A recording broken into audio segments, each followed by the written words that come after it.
Li Ka-shing, the man with his eyes on UK mobile market. Li Ka-shing's appetite for big deals doesn't appear to be waning. At 86, he's primed to spend £10 and $15 on buying O2, Britain's second-largest mobile provider, from Spain's Telefonica. He'll add O2 to his other mobile operator, 3. But then again, Mr. Li has never been shy about making big bets at crucial times. He sold Orange in 2001 just as others were spending billions on 3G licenses, and he disposed of his Indian mobile venture just before the global financial crisis. Now he's been selling off much of his property portfolio in China amid fears of a massive asset bubble there. That Mr. Li is cashing out in China is significant because that was where he started his property empire. Today Forbes magazine says he is worth $31 billion. Turning Point. Born in 1928 in the Guangdong province in mainland China, he moved to Hong Kong in his early 20s and turned a plastics company into a real estate venture called Cheung Kong Holdings that bought, sold and developed land. A key turning point for Mr. Li was the 1979 purchase from HSBC of a mid-sized conglomerate called Hutchison Whampoa, which owned some key Hong Kong docks.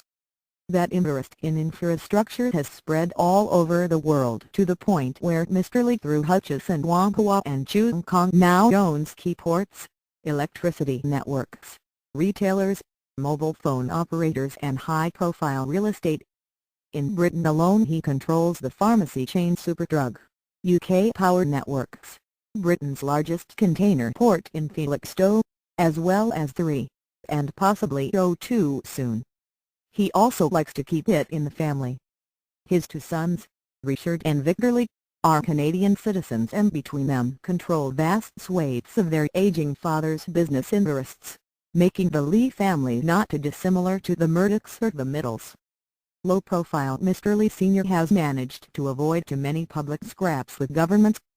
However, his fears for the future of Hong Kong prompted him to move much of the control of his empire offshore before Britain handed the territory back to China in 1997.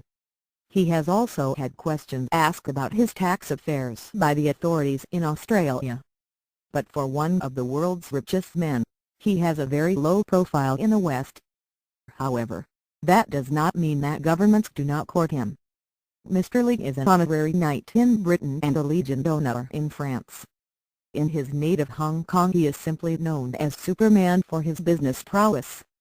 In private he wears ordinary suits and cheap watches and lives in a two-story house in Hong Kong with his son Victor and his family. His philosophy is also Confucius-like in its simplicity: if you keep a good reputation, work hard, be nice to people, keep your promises, your business will be much easier. He appears to have heeded his own advice,